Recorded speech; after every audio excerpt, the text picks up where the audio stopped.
doing studies for your upcoming exams, MSTCT and JEE.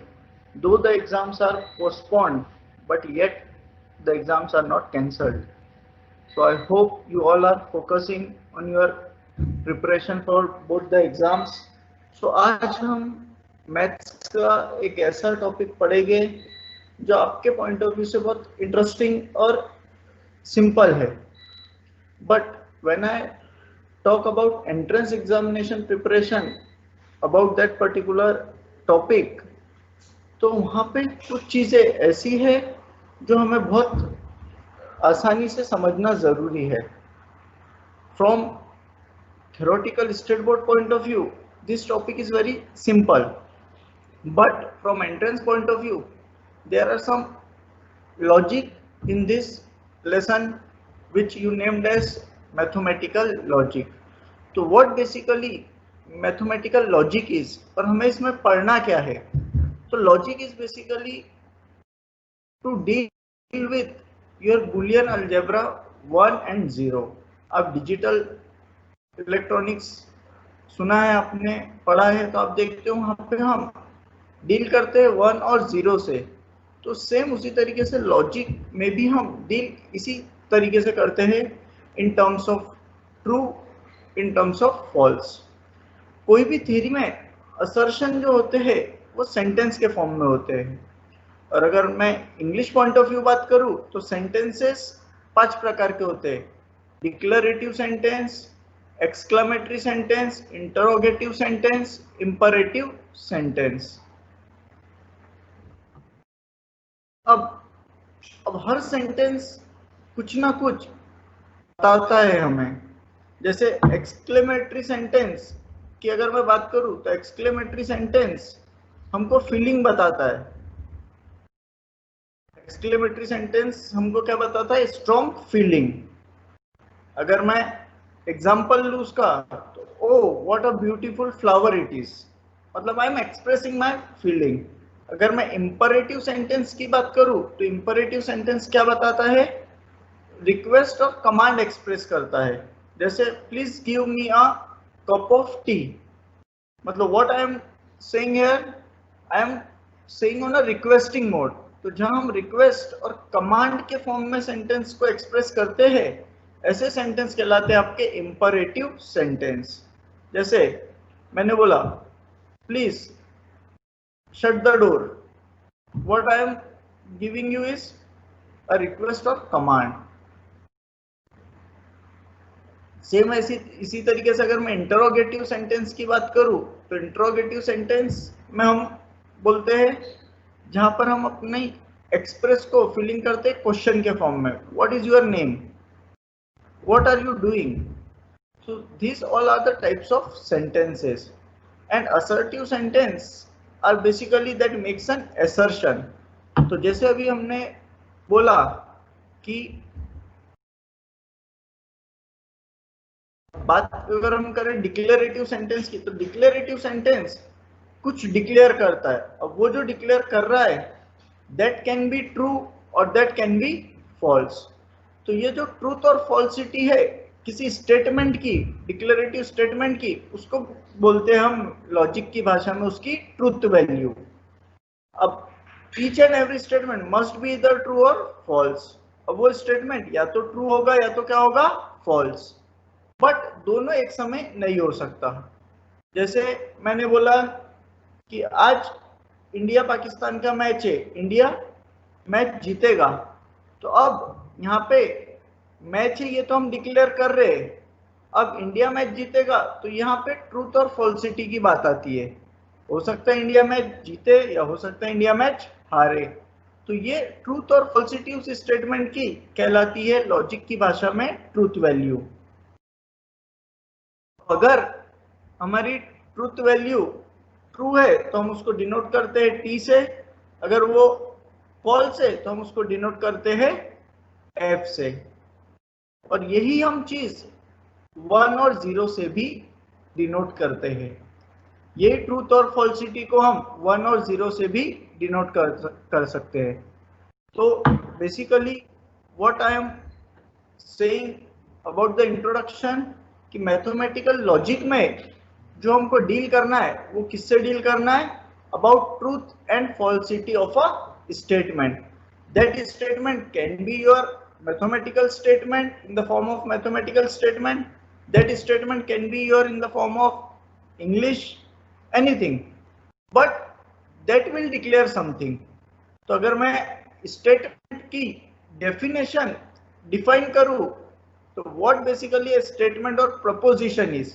Statement और proposition is a declarative sentence. जैसे अभी मैंने थोड़ी देर पहले आपको बताया, सेंटेंसेस इंग्लिश में हम कई प्रकार के पढ़ते हैं, इंपरेटिव, इंट्रोगेटिव, उसके बाद exclamatory, but that all are not a declarative sentence. वो कुछ डिक्लेयर नहीं कर रहे.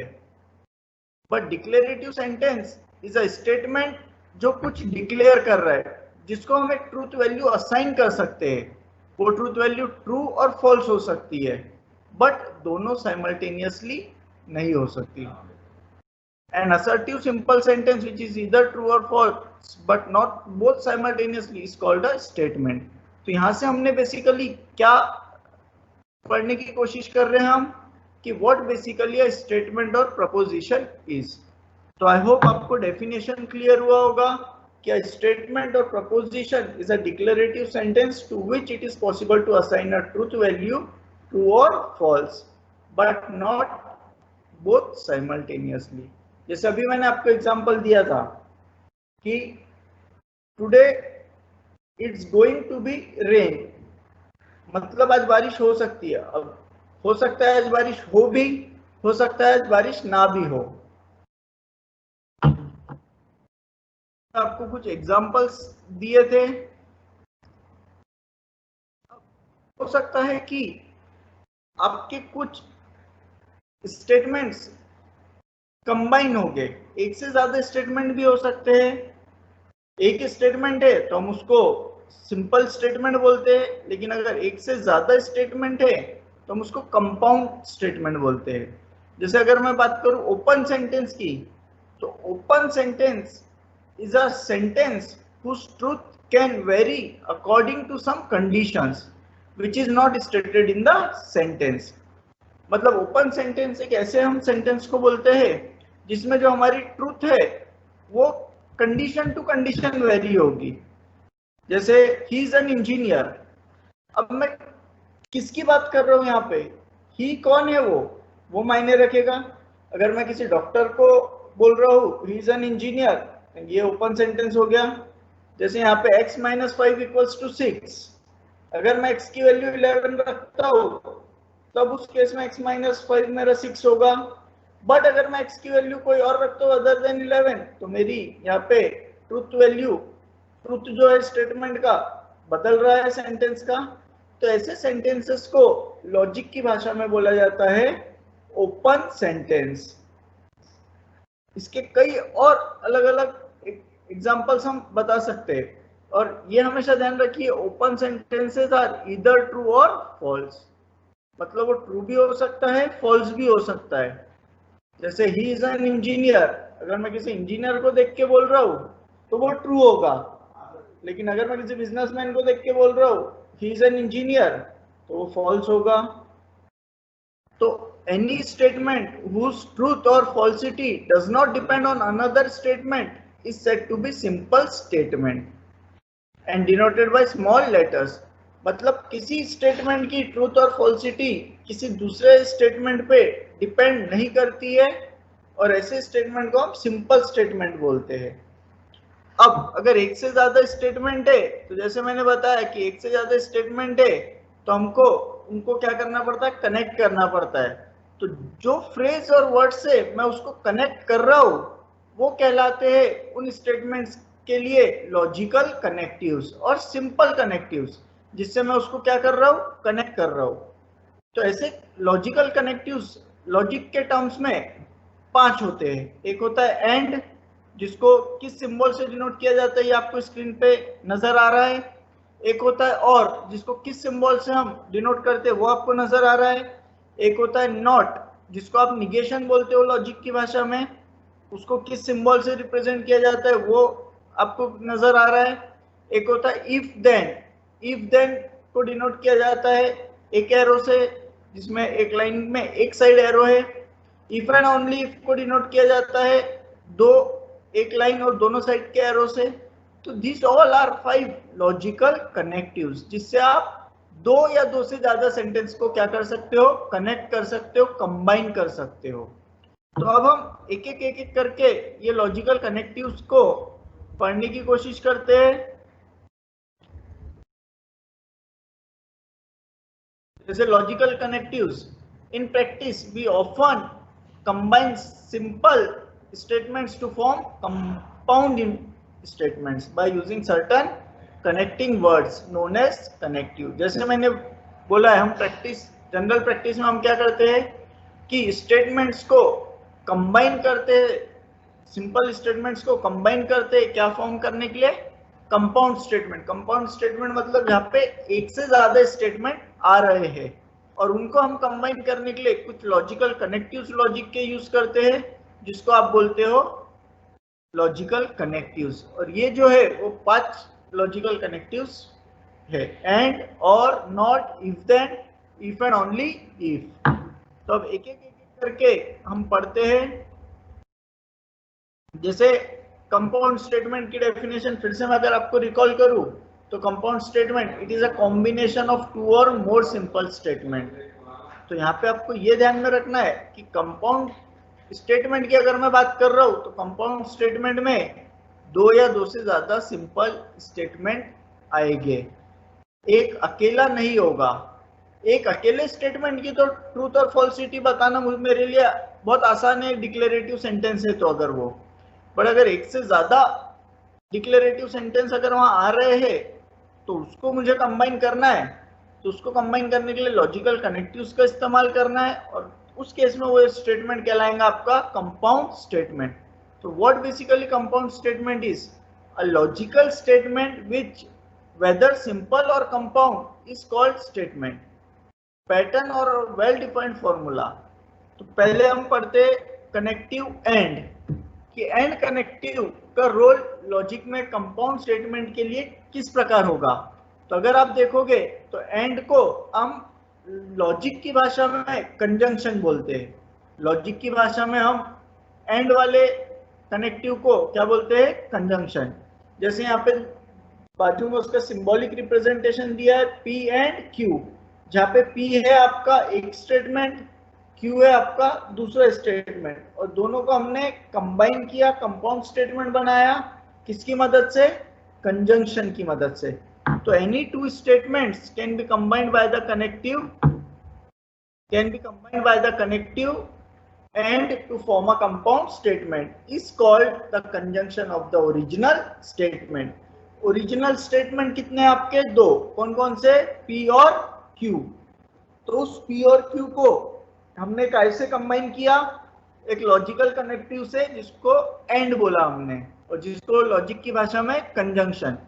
अब कंजंक्शन के केस में कुछ रूल्स होते हैं। अब वो रूल्स अगर मैं आपको बताऊं तो किस प्रकार हो गए वो रूल्स, हम देखते हैं। The conjunction P and Q is true only when both P and Q are true, otherwise it will be false।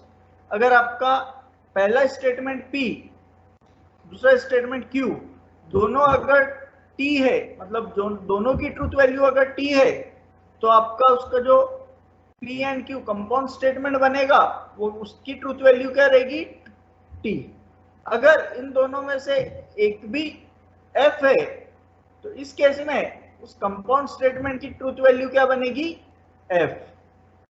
So I hope आपको truth table P and Q का समझा होगा।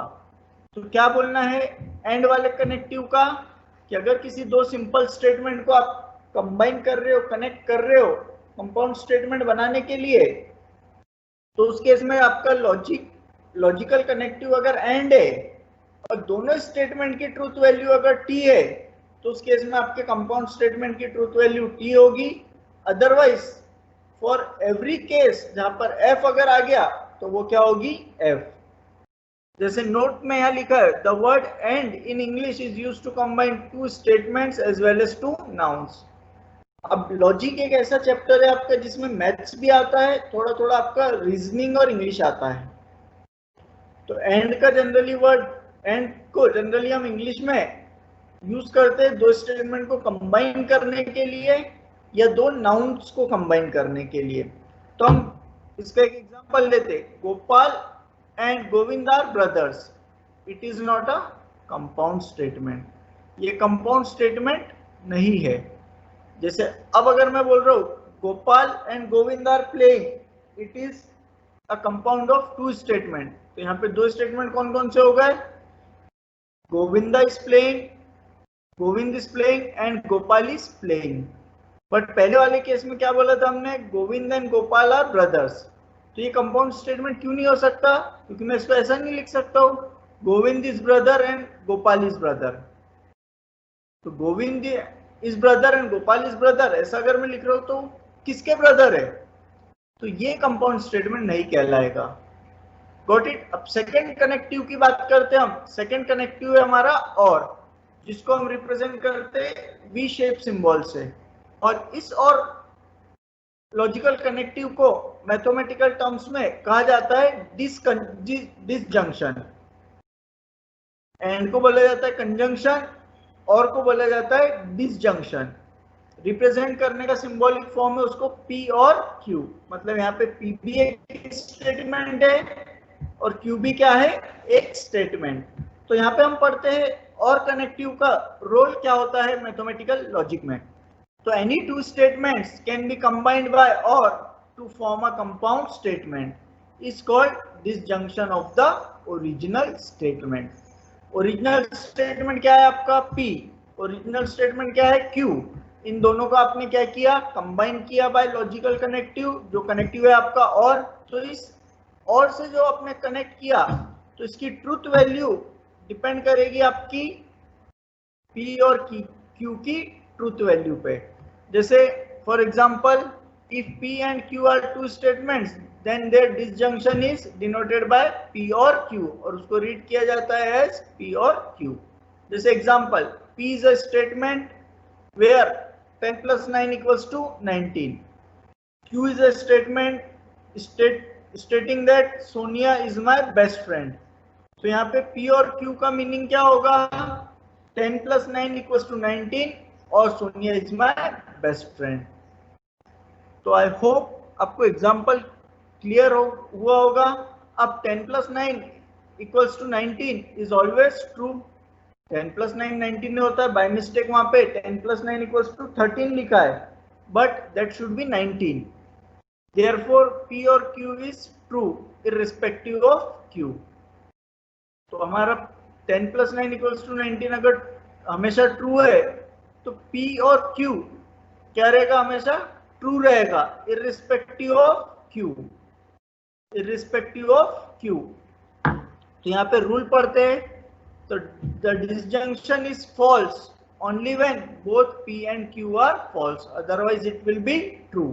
मतलब डिसजंक्शन के केस में P और Q में से अगर आपका एक भी T है, ट्रू है, तो आपका P और Q जो कंपाउंड स्टेटमेंट है वो हमेशा उसकी ट्रूथ वैल्यू क्या बताएगा, ट्रू। अदरवाइज क्या रहेगी, वो फॉल्स। फॉल्स कब होगी, जब दोनों क्या हो गए आपके फॉल्स। थर्ड है आपका नॉट। नॉट का मतलब होता है निगेशन। निगेशन मतलब निगेटिव। अगर P आपका कोई स्टेटमेंट है तो उसका स्टेटमेंट जो ऑब्टेन्ड होगा by making the statement P negative, वो कहलाएगा negative of statement P and it is denoted by वो सिंबल और उसके बाद वो P, और it is read as negative of P or not P। जैसे for example 7 is a prime number. अब आपको इसका निगेशन लिखना है, नॉट कनेक्टिव का यूज करना है, तो यहाँ पे आप क्या लिखोगे, 7 is not a prime number. All teachers are woman, तो इसमें आप क्या लिखोगे, उसका निगेशन नॉट का यूज करके वो स्टेटमेंट को क्या लिखोगे, there exist a teacher who is not a woman. Got it. तो अगर आपका P ट्रू है तो उसका जो निगेशन होगा उस स्टेटमेंट का, सेंटेंस का, वो हमेशा क्या होगा, फॉल्स। और अगर P आपका फॉल्स है तो उसका निगेशन क्या होगा, ट्रू। यहाँ पे उसका ट्रूथ टेबल दिया है, ट्रूथ टेबल फॉर नॉट। तो अगर पी टी है तो नॉट पी होगा एफ, अगर पी आपका एफ है तो नॉट पी होगा आपका टी। नेक्स्ट है आपका इफ देन। इफ देन को कंडीशनल स्टेटमेंट भी बोला जाता है, या उसी को ही दूसरा नाम इम्प्लीकेशन भी बोला जाता है, जिसको रिप्रेजेंट किया जाता है सिंबॉलिक फॉर्म में if P then Q या P implies Q. So any two statements can be combined by a connective phrase if then to form a compound statement is called implication या conditional statement.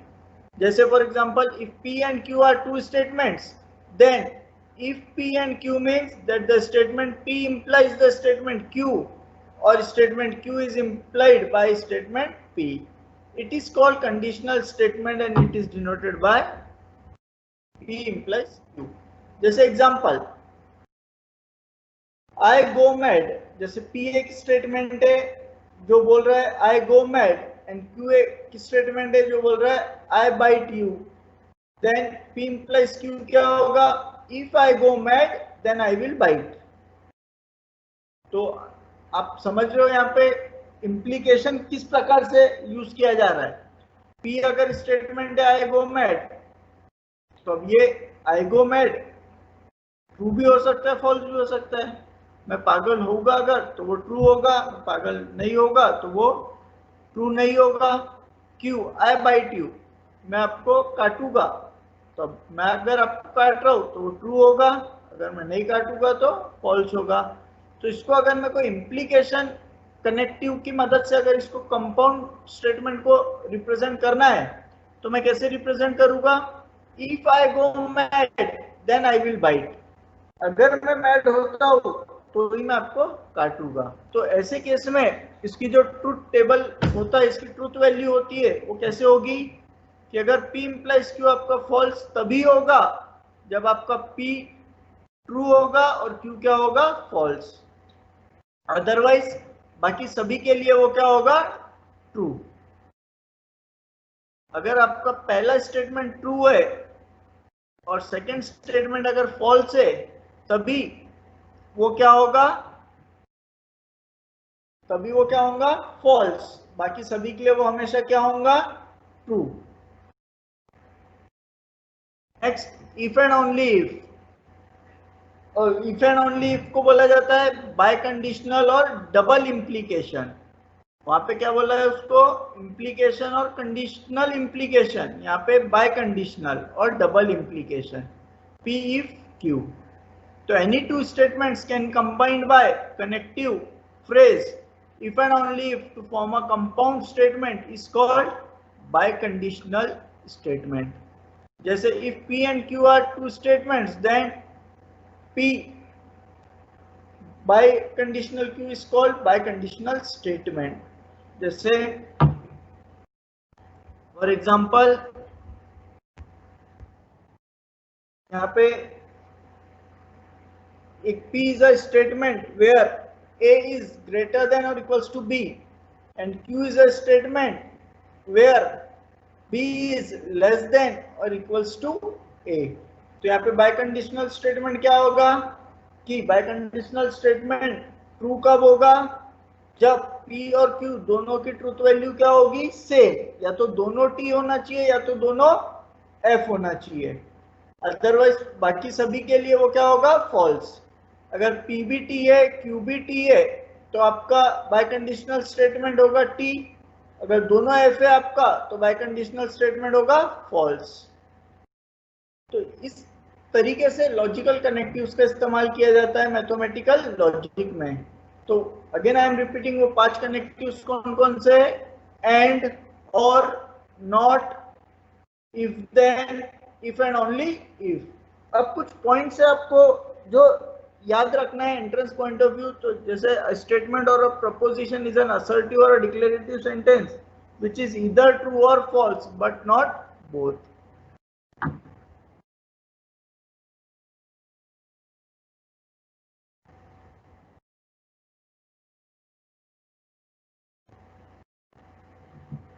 ठीक है, तो negation of compound statement, when a compound statement is regretted, its logical connective changes from and to or and from or to and.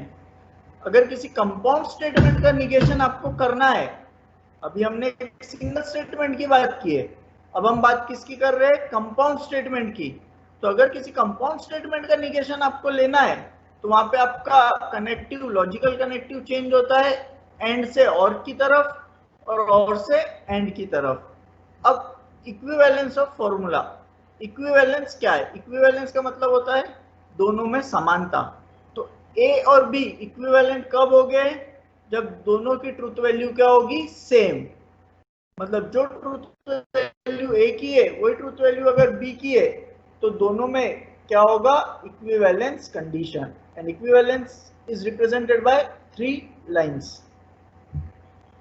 ठीक है, तो इसमें equivalence formula हम कुछ देखते हैं लॉजिकल कनेक्टिव्स का इस्तेमाल करके, जिसको लॉजिकल इक्विवेलेंट प्रोपोजिशंस भी कहा जाता है। जैसे पहला P और P, P और P क्या होगा, वो इक्विवेलेंट होगा किसके, P के ही। P एंड Q ये भी इक्विवेलेंट होगा किसके, P के इक्विवेलेंट होगा, क्योंकि स्टेटमेंट वहां पे एक ही है P। तो P का और अगर आप P के साथ करोगे तो वो P ही बनेगा। P का एंड अगर P के साथ करोगे, कंजंक्शन अगर ले रहे हो तो भी वो ओरिजिनल स्टेटमेंट P ही रहेगा। तो ऐसे लॉ को उन्होंने नाम दिया idempotent law. Second, associative law. Associative law में बेसिकली होता क्या है, आप कोई भी स्टेटमेंट को किसी के भी साथ एसोसिएट कर सकते हो।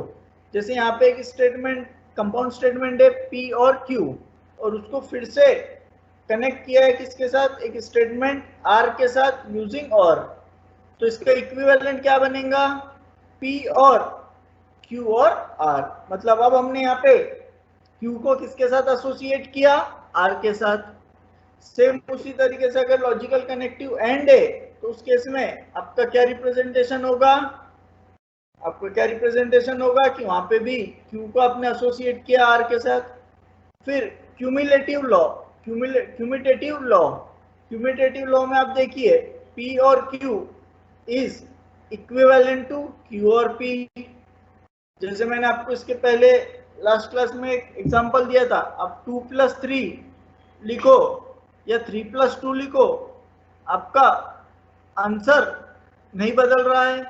तो सेम उसी तरीके से लॉजिकल कनेक्टिव अगर आप यूज कर रहे हो दो कंपाउंड स्टेटमेंट को, तो आप P और Q के फॉर्म में लिखो या Q और P के फॉर्म में लिखो, it does not make any change. अब डिस्ट्रीब्यूटिव लॉ, डिस्ट्रीब्यूटिव लॉ में बेसिकली हम क्या करते हैं, डिस्ट्रीब्यूट करते हैं। तो यहाँ पे कनेक्टिव है आपका स्टेटमेंट से, तो अब यहाँ पे हम कैसे डिस्ट्रीब्यूट करते हैं वो मैं आपको आइडिया बता देता हूँ। यहाँ पे है P और Q and R। Q and R आपका एक कंपाउंड स्टेटमेंट है जो एक लॉजिकल कनेक्टिव एंड से बना है, उसकी ऑरिंग है आपकी P के साथ। तो ये किसके इक्विवेलेंट होगा, P और Q एंड P और R। मतलब यहाँ पे आपने डिस्ट्रीब्यूट कर दिया P के साथ दोनों को। सेम उसी तरीके से अगर ऐसा है, ऐसा अगर आपका इक्विवेलेंस फॉर्मूला है, Q और R is logically connected by connective and, तो P एंड Q और R, इसी को आप क्या लिख सकते हो, P and Q or P and R।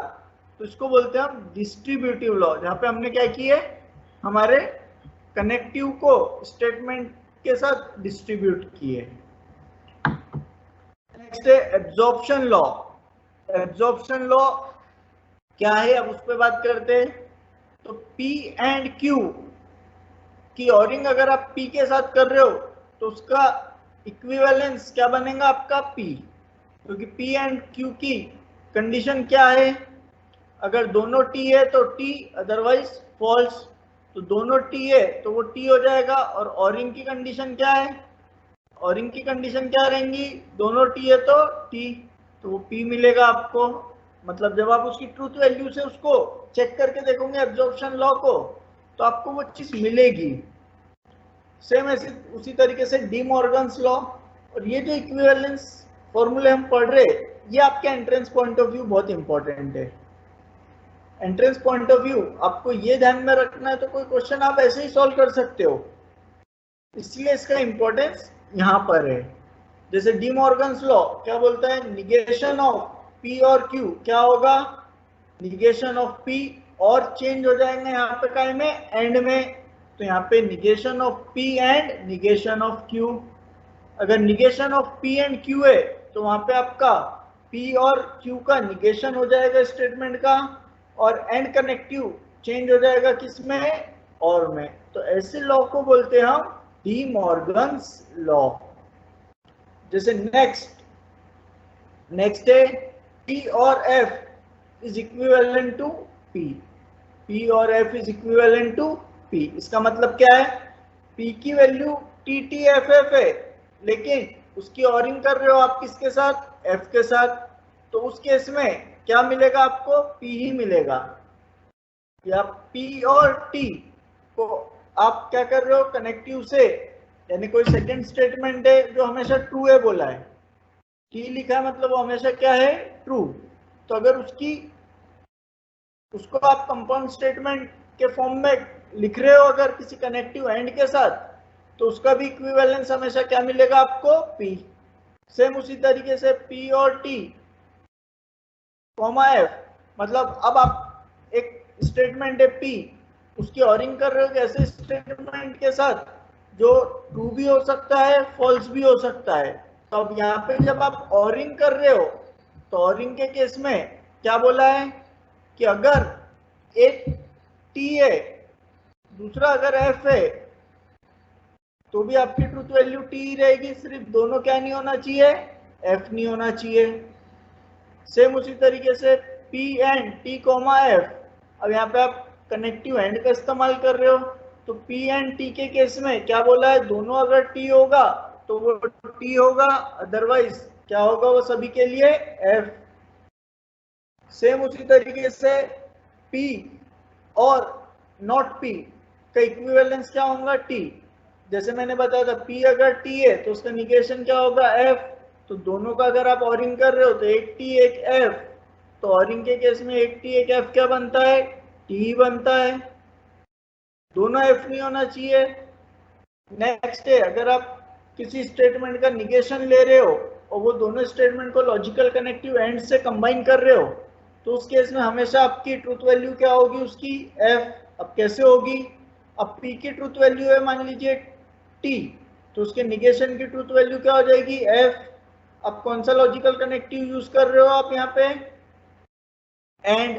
तो एंड के केस में दोनों अगर T है तो T होगा, अगर दोनों अगर T नहीं है, एक T एक F है, तो हमेशा उसकी ट्रूथ वैल्यू क्या होगी, F। तो ये कुछ लॉज आपको ध्यान में रखना ही है from entrance point of view. जैसे नेक्स्ट है आपका P implies Q and R। P implies Q and R। तब यहाँ देखिए, यहाँ पे क्या किया, फिर से डिस्ट्रीब्यूटिव लॉ ला लिया कि P को Q के साथ एसोसिएट किया और P को R के साथ एसोसिएट किया, और दोनों में जो कनेक्टिव था Q और R में वो कॉमन कनेक्टिव बना दिया। तो सेम इसी तरीके से आप देखिए नेक्स्ट वाला 10th वाला देखिए, इफ एंड ओनली इफ का इस्तेमाल किया है यहाँ पे। तो इफ एंड ओनली इफ में क्या किया है, उसका इक्विवेलेंस क्या बनेगा, negation of P and negation of Q। मतलब P को स्टेटमेंट है, Q को स्टेटमेंट है, तो उसका निगेशन लेके हम, तो वो उसके इक्विवेलेंस बनेगा। तो इस प्रकार से 11th 12th 13th 14th आपके सामने है। जैसे P implies Q और R, तो इसका निगेशन क्या बनेगा, सॉरी इसका इक्विवेलेंस क्या बनेगा, निगेशन P और Q और R। जैसे P implies Q implies R, तो इसका इक्विवेलेंस क्या बनेगा, P and Q implies R, क्योंकि P और Q, P एंड Q दोनों implies कर रहे किसको, R को। जैसे यहाँ पे P और Q implies R, ये किसके इक्विवेलेंट बनेगा, P implies R and Q implies R। तो इस प्रकार से अगर आप देखोगे तो ये इस प्रकार से 16 आइडेंटिटीज आपको इक्विवेलेंस के लिए दी हुई है। तो ये टेबल में कुछ sentential and related logical connectives, उनका सिंबल, उनका नेचर ऑफ कंपाउंड स्टेटमेंट, कुछ आपको एक टेबुलर फॉर्म में दिया हुआ है। जैसे कनेक्टिव है एंड, तो उसका सिंबल मैंने आपको बताया है, उसका करस्पॉन्डिंग कंपाउंड स्टेट क्या है वो बताया है। फिर 4 कनेक्टिव्स इन टेबुलर फॉर्म। अब ये टेबुलर फॉर्म में अब आपको पूरी स्टोरी एक ही टेबुलर फॉर्म में यहाँ पे दे दी है, जो अभी हमने कनेक्टिव्स पढ़े, एंड और इम्प्लीकेशन, बाय कंडीशनल। अब इसमें एक आप और ऐड कर सकते थे, नॉट पी या नॉट क्यू, जो भी निगेशन है किसी स्टेटमेंट का, बट वो इसलिए नहीं किया क्योंकि उस केस में हमको पता है अगर पी टी है और उसका आपको निगेशन लेना है तो वो क्या होगा, फॉल्स। कंडीशनल स्टेटमेंट्स, अब कंडीशनल स्टेटमेंट्स पे आते हैं। In conditional statement P implies Q, P को बोला जाता है एंटीसीडेंट एंड क्यू को बोला जाता है कॉन्सिक्वेंट। जो हम स्टेटमेंट लिख रहे हैं conditional statement P implies Q, तो वहां पे पहला स्टेटमेंट जो है पी, उसको एंटीसीडेंट बोला जाता है, दूसरा स्टेटमेंट जो है क्यू, उसको बोला जाता है कॉन्सिक्वेंट। तो P only if Q, Q if P, Q provided P, P is sufficient.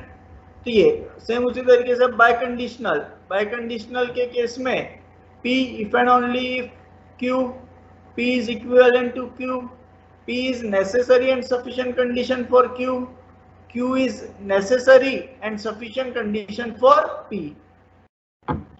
अब यहाँ पे कुछ हम फिर से आइडेंटिटीज देखते हैं, converse, inverse and contrapositive of a conditional. Conditional के लिए बात हो रही है। जैसे first, let P implies Q be a conditional, then the conditional Q implies P is the converse।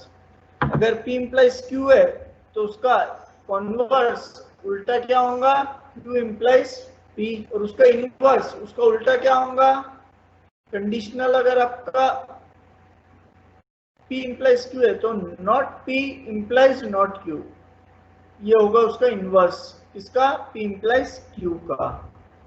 Contrapositive, अगर P implies Q है तो उसका कॉन्ट्रापोजिटिव क्या होगा, not Q implies not P, not Q implies not P, ये होगा उसका contrapositive. तो अब यहाँ पे ट्रूथ टेबल दिया है आपको कंडीशनल का, P implies Q का, its converse, inverse and contrapositive. मतलब आपको यहाँ पे उसका कॉन्वर्स, इनवर्स और कॉन्ट्रापोजिटिव दिया हुआ है। तो P और Q दोनों की ट्रूथ वैल्यू लिखी हुई है, तो P इंप्लाइज Q की ट्रूथ वैल्यू क्या होगी, अगर वहां पे P और Q T है तो T होगा, P T है, Q F है तो F होगा, अगर ये F वो T तो क्या होगा, T होगा, अगर दोनों F है तो भी क्या होगा, T। तो Q इंप्लाइज P की भी दिया है, निगेशन ऑफ नॉट P या निगेशन ऑफ Q उसका भी दिया है आपको, फिर आपको वहां पे इनवर्स और कॉन्ट्रापोजिटिव भी दिया हुआ है। टोटोलॉजी, टोटोलॉजी किसको बोलते हैं, तो फ्रॉम द अबव टेबल ये हमेशा ध्यान रखना, इनवर्स, कॉन्ट्रापोजिटिव और कॉन्वर्स, इसका रिलेशन जो लिखा है इसको आपको एंट्रेंस पॉइंट ऑफ व्यू ध्यान रखने की बहुत जरूरत है, क्योंकि यहाँ पे आपको एंट्रेंस पॉइंट ऑफ व्यू इसको प्रूव नहीं करना है, आपको डायरेक्टली वो ध्यान में रख के आपके एमसीक्यूज पे इंप्लीमेंट करना है। अब टोटोलॉजी क्या होती है, a statement pattern is said to be tautology if it's true for all logical possibilities of truth values of its simple statement। मतलब कोई भी स्टेटमेंट पैटर्न टोटोलॉजी तब कहलाएगा अगर वो सभी लॉजिकल पॉसिबिलिटीज के लिए उसकी ट्रूथ वैल्यू क्या है, T, या in the last column of the truth table if all the truth values are T then the given statement pattern is tautology. मतलब आप किसी स्टेटमेंट को रिप्रेजेंट कर रहे हो और उसके ट्रूथ टेबल में हर वैल्यू T है बाय ऑल लॉजिकल पॉसिबिलिटीज, सभी लॉजिकल पॉसिबिलिटीज की बात हो रही है, कोई ऐसे पर्टिकुलर लॉजिकल कनेक्टिव्स की बात नहीं हो रही है, तो उस केस में अगर आपकी सभी की ट्रूथ वैल्यू टी है तो वो कहलाएंगी आपकी टोटोलॉजी। जैसे P की दिया है आपको truth value T T F F, Q की दिया है आपको टी एफ, तो P एंड Q की आप देख रहे हो P एंड Q के केस में क्या था हमारा ट्रूथ टेबल, अगर दोनों T है तो T, अदरवाइज F। अब P एंड Q का निगेशन, तो जहां पे P एंड Q का T है तो उसका निगेशन होगा F, बाकी सभी का T। तो यहाँ पे और के केस में सभी की ट्रूथ वैल्यू क्या बन जाएंगी, T।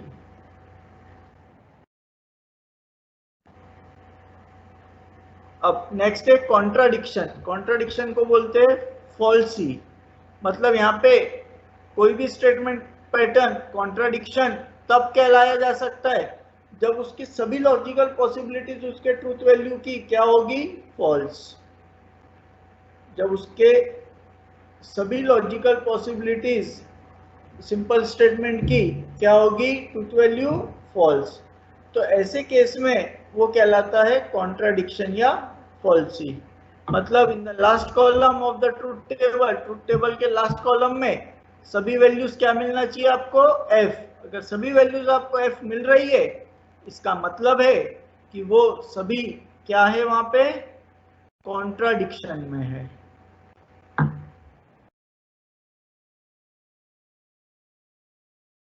Since the last column contains only f, therefore the given statement is contradiction. अब कंटिंजेंसी, पहले पढ़ा हमने टोटोलॉजी। टोटोलॉजी में लास्ट कॉलम में ट्रूथ वैल्यू के क्या होना, सभी t। अगर ऐसा आपको किसी ट्रूथ टेबल में नजर आ रहा है तो आप बोल सकते हो इट इज टोटोलॉजी। उसके बाद कॉन्ट्राडिक्शन। कॉन्ट्राडिक्शन में क्या देखा आपने कि सभी वैल्यूज क्या होना उस ट्रूथ टेबल के लास्ट कॉलम की, फॉल्स, f होना। तो देन द गिवन स्टेटमेंट या given simple sentence is contradiction. अब हम पढ़ रहे कंटीजेंसी। कंटीजेंसी का मतलब है a statement pattern which is neither a tautology nor a contradiction is called as a contingency. मतलब कोई स्टेटमेंट पैटर्न आपका ना ही टोटोलॉजी है ना ही कॉन्ट्राडिक्शन है, तो ऐसा स्टेटमेंट पैटर्न क्या कहलाएगा आपका, कंटीजेंसी। मतलब for example in the last column of the truth table if there will be some t's and f then the given statement pattern is contingency। मतलब वहां पे एक एंट्री एटलीस्ट t होना, एक एंट्री एटलीस्ट f होना। उससे ज्यादा रहा तो चलेगा लेकिन मिनिमम एक t एक f होना, ना ही पूरे t ना ही पूरे f। अगर पूरे t है तो वो कहलाएगा टोटोलॉजी, अगर पूरे f है तो वो कहलाएगा, क्या कहलाएगा, कॉन्ट्राडिक्शन। और अगर टी एफ के फॉर्म में है means neither true nor false, तो उस केस में क्या लाएंगे वो, कंटीजेंसी। तो उसका भी टेबुलर फॉर्म आपको यहाँ पे दिया हुआ है, P Q not P, P bye conditional Q, P implies not Q, negation of P implies not Q, P by conditional Q and negation of P implies not Q। तो ये सभी की आपको ट्रूथ वैल्यू वहां पे दी हुई है। अब लॉजिकल इक्विवेलेंस। अब फिर से बात आ रही है कि इक्विवेलेंस, इक्विवेलेंस का मतलब क्या होता है, समानता। अब यहाँ पे समानता किसकी, लॉजिकल इक्विवेलेंस की। तो टू स्टेटमेंट पैटर्न्स, देखिए दो स्टेटमेंट पैटर्न्स की बात हो रही है। एक स्टेटमेंट को रिप्रेजेंट किया है S1 से, एक स्टेटमेंट को रिप्रेजेंट किया है S2 से। अब वहां पे सिंपल स्टेटमेंट से P, Q, R, यहाँ पे भी सिंपल स्टेटमेंट से P, Q, R are said to be logical equivalent if they have identical truth values for all logical possibilities of truth value। तो इन दोनों को लॉजिकल इक्विवेलेंट तभी कहा जाएगा जब उसकी ट्रूथ वैल्यूज सभी लॉजिकल पॉसिबिलिटीज के लिए क्या होगी, सेम, तभी उसको क्या बोला जाएगा, लॉजिकल इक्विवेलेंस। तो टोटोलॉजी, कॉन्ट्राडिक्शन एंड कंटीजेंसी, इस पे शॉर्ट रिकॉल कर लेते हैं। Tautology is a compound statement which is always true for all combinations. जैसे मैंने बताया कि टोटोलॉजी एक कंपाउंड स्टेटमेंट है जो कि हर कॉम्बिनेशन के लिए क्या रहेगा, ट्रू। कॉन्ट्राडिक्शन एक कंपाउंड स्टेटमेंट है जो कि हर कॉम्बिनेशन के लिए क्या रहेगा, फॉल्स। क्लियर? तो देखिए इफ P, अगर कोई स्टेटमेंट है P, उसमें P Q R टोटोलॉजी है, उसका निगेशन ऑफ P क्या होगा, कॉन्ट्राडिक्शन, उसका उल्टा होगा। ये हमने पढ़ा है। निगेशन में जो ट्रू है वो फॉल्स बनता है, जो फॉल्स है वो क्या बनता है, true. Next, negation of compound statement. अब हम बात कर रहे हैं कंपाउंड स्टेटमेंट के निगेशन की। हमने पहले क्या किया, एक सिंपल स्टेटमेंट का निगेशन लिया। अब हम निगेशन किसके लेने की बात कर रहे हैं, एक कंप्लीट कंपाउंड स्टेटमेंट की। कंपाउंड स्टेटमेंट मतलब जो दो या दो से ज्यादा स्टेटमेंट का कॉम्बिनेशन है बाय यूजिंग लॉजिकल कनेक्टिव। किसी लॉजिकल कनेक्टिव का इस्तेमाल करके जो बन रहा है आपका कंपाउंड स्टेटमेंट, उस कंपाउंड स्टेटमेंट की निगेशन की बात हो रही है यहाँ पे। तो पहला पढ़ रहे हैं हम निगेशन ऑफ कंजंक्शन। मतलब एक ऐसा कंपाउंड स्टेटमेंट जो लॉजिकल कनेक्टिव एंड से तैयार हुआ। एक ऐसा कंपाउंड स्टेटमेंट जो कैसे तैयार हुआ है, लॉजिकल कनेक्टिव एंड से। तो उसका अगर निगेशन करना है आपको, तो उसका मीनिंग क्या हुआ, negation of P and Q। तो उसका लॉजिकल इक्विवेलेंस क्या बनेगा, निगेशन ऑफ P एंड का रिप्लेस क्या होगा, और हमने बोला है लॉजिकल कनेक्टिव चेंज होते हैं, एंड का होता है और का होता है एंड। अब निगेशन ऑफ डिसजंक्शन, डिसजंक्शन का मतलब क्या होता है, और अब निगेशन ऑफ डिसजंक्शन के केस में आपका क्या होगा, निगेशन ऑफ P और लॉजिकल कनेक्टिव इज चेंज और रिप्लेस बाय एंड। अब निगेशन ऑफ इम्प्लीकेशन, इम्प्लीकेशन मतलब कौन सा हुआ आपका इम्प्लीकेशन, मतलब कंडीशनल स्टेटमेंट। तो उस केस में उसका जो निगेशन बनेगा इम्प्लीकेशन का, वो बनेगा जैसे negation of P plus Q, उसका निगेशन होगा P and not Q।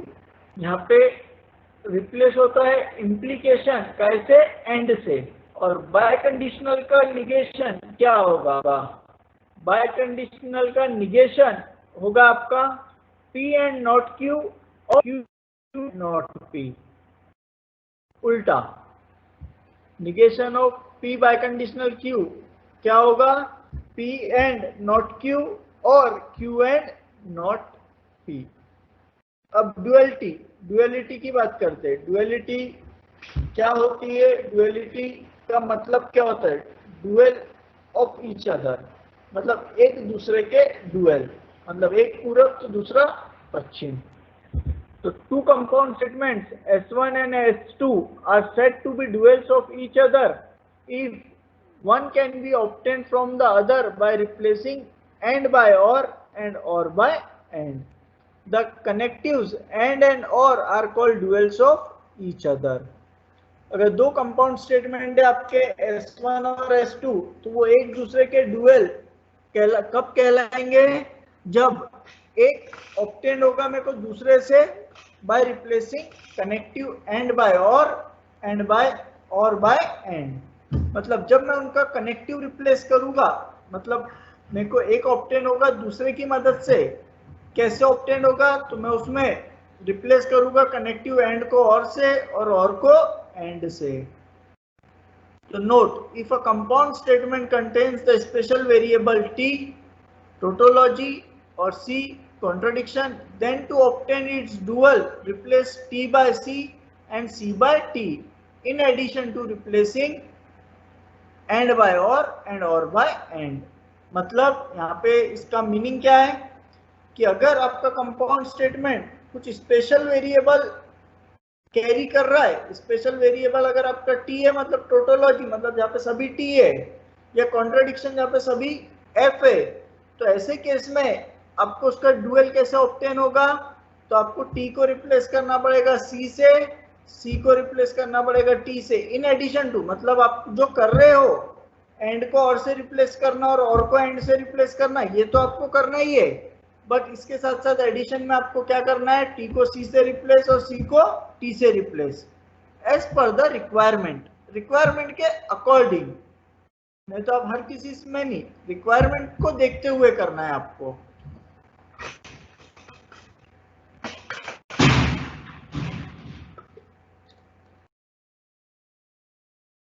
Next है अलजेब्रा ऑफ स्टेटमेंट्स। अब कुछ स्टेटमेंट्स है उसका अलजेब्रा पढ़ रहे हैं हम। पहला है आइडेम्पोटेंट लॉ। आइडेम्पोटेंट लॉ क्या है? फॉर एनी स्टेटमेंट पी, अब कोई भी एक स्टेटमेंट है पी, उस केस में हम उसका आइडेम्पोटेंट लॉ की अगर मैं बात करूं तो अभी हमने थोड़ी देर पहले पढ़ा कि अगर उस स्टेटमेंट का और उस स्टेटमेंट के साथ ही मैं करूं लॉजिकल कनेक्टिव और उसी स्टेटमेंट के साथ लूं तो वो मेरा ओरिजिनल स्टेटमेंट बनेगा पी। अगर मैं किसी स्टेटमेंट का कंजंक्शन उसी स्टेटमेंट के साथ करूं तो वो क्या बनेगा? पी। तो यहाँ पे देखिए पी क्या है आपका? टी और एफ। तो पी और पी क्या बनेगा आपका? पी ही बनेगा। तो टी का टी ही बनेगा, एफ का क्या बनेगा? एफ ही बनेगा। सेम उसी तरीके से पी एंड पी के केस में भी टी का टी ही बनेगा, एफ का एफ बनेगा। क्यों? क्योंकि पी और P is logical equivalence of P and Q is logically equivalence of P. तो जो P की ट्रूथ वैल्यू है T और F, that will be same for P और P and P। सेकेंड है आइडेंटिटी लॉज। आइडेंटिटी लॉज मतलब identity की बात हो रही है यहाँ पे। अब for any statement P, if T and C are some tautology and contradiction respectively in terms of the statement P, then P or T is logical equivalence of T. P or C is logical equivalence of P. P and T is logical equivalence of P. P and C is logical equivalence of C. मतलब अब हम identity की बात कर रहे हैं, मतलब अगर किसी स्टेटमेंट में कोई स्टेटमेंट है आपका P और वहां पे T और C टोटोलॉजी और कॉन्ट्राडिक्शन है रिस्पेक्टिवली टर्म्स ऑफ P में, तो उस केस में P और T और C के केस में क्या होगा? P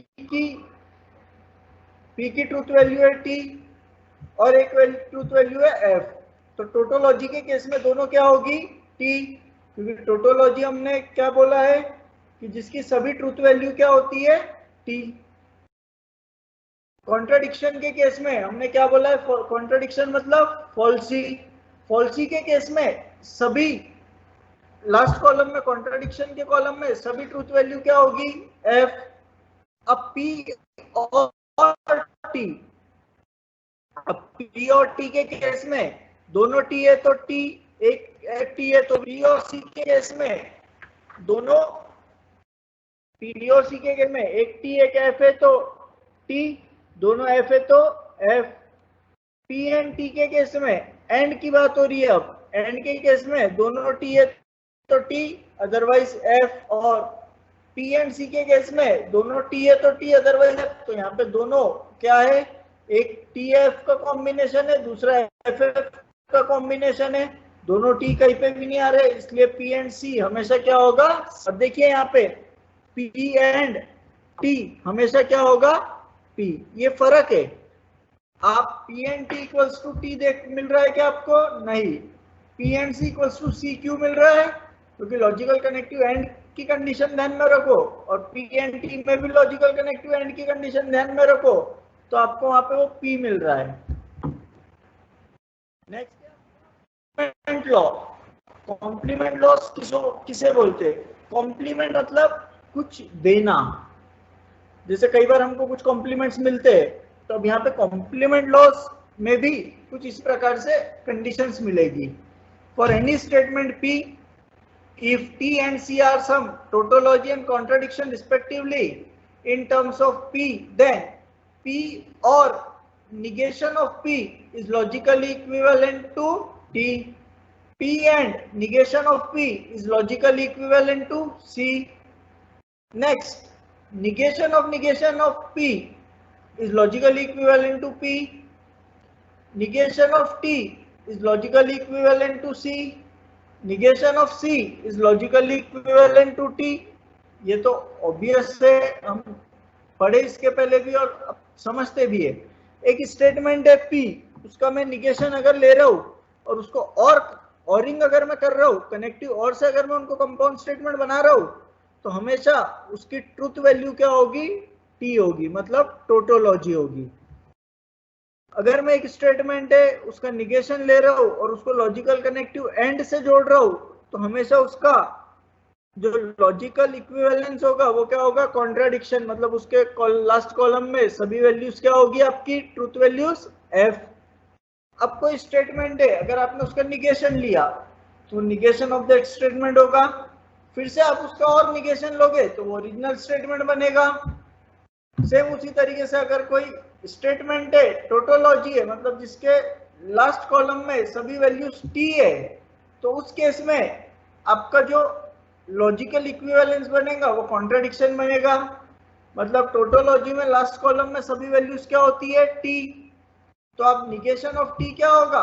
F होगा। और कॉन्ट्राडिक्शन में होता क्या है? लास्ट कॉलम में सभी क्या होते हैं? F। तो ये कॉम्प्लीमेंट लॉ है। उसके बाद कम्यूटेटिव लॉ। कम्यूटेटिव लॉ में अभी मैंने थोड़ी देर पहले बताया था, P और Q is logical equivalence of Q or P। मतलब आप 2 + 3 लिखो या 3 + 2 लिखो, the result will be same. P and Q या Q or is equivalent to Q and P। वहां पे एक करेक्शन चाहिए था, वहां पे जहां और लिखा है वहां पे एंड चाहिए था। मतलब आप 2 × 3 करो या 3 × 2 लिखो, द रिजल्ट इज 6। तो इसे बोलते हैं कम्यूटेटिव लॉ। नेक्स्ट है एसोसिएटिव लॉ। एसोसिएटिव लॉ में हमेशा ध्यान में रखना P, Q, R तीन स्टेटमेंट की ही बात होगी। एसोसिएट करना है आपको तो 3 स्टेटमेंट ही लगेंगे।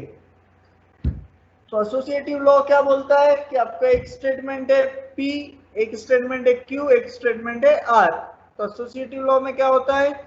P और Q अगर ये logical connective R, logical connective और के साथ तीसरा स्टेटमेंट भी आता है, तो उसका लॉजिकल इक्विवेलेंस क्या बनेगा? और Q और R, मतलब वो किसके साथ?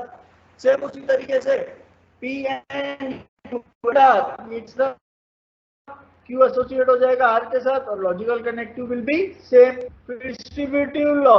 डिस्ट्रीब्यूटिव लॉ में भी हम डिस्ट्रीब्यूट कर रहे हैं, एक बार P को डिस्ट्रीब्यूट कर रहे हैं Q के साथ, एक बार P को डिस्ट्रीब्यूट कर रहे हैं R के साथ, बट यहाँ पर एंड वाला जो है वो दोनों के साथ एसोसिएट होगा, दोनों के बीच में क्या होगा? और। अगर और है तो वो रिप्लेस होगा कैसे? एंड से।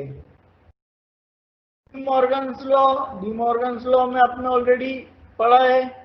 अब स्विचिंग सर्किट। स्विचिंग सर्किट किसे बोलते हैं? सर्किट्स आपने 11th 12th में फिजिक्स में पढ़ा है। या स्विचिंग सर्किट आप हम अपने घर पे भी देखते हो सर्किट। तो स्विचिंग सर्किट में आप देखते हो फैन अगर बंद है तो आपको फैन को ऑन करना है तो आप स्विच ऑन करते हो, स्विच ऑन किया तो फैन ऑन हुआ। अगर आपको ऑफ करना है तो क्या करते हो? ऑफ करते हो।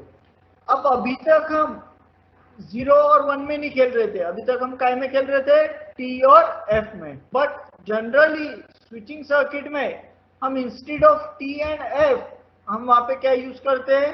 Digital electronics Boolean algebra 1 and 0।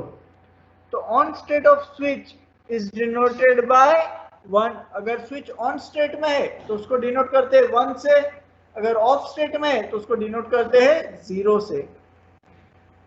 आप समझ रहे होगे, I hope what I am trying to say आपको क्लियर हो रहा होगा कि स्विचिंग सर्किट की अगर मैं बात कर रहा हूँ और उसके स्विचिंग की, तो स्विचिंग में 2 ही स्टेट होती है, ऑन या ऑफ। और अभी तक आप जो पढ़ रहे थे वो जनरलाइज ट्रूथ वैल्यूज के टर्म्स में पढ़ रहे थे। अब हम पढ़ रहे हैं लॉजिक में स्विचिंग सर्किट। तो switching circuit basically deals with on and off condition. और on and off condition is represented by 1 and 0.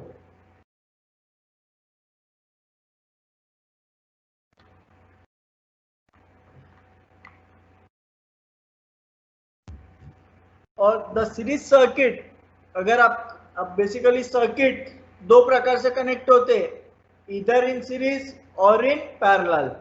तो अगर आपका सीरीज सर्किट है तो उस सीरीज सर्किट को हम एंड सर्किट बोलते हैं, अगर पैरेलल सर्किट है तो उस पैरेलल सर्किट को हम और सर्किट बोलते हैं।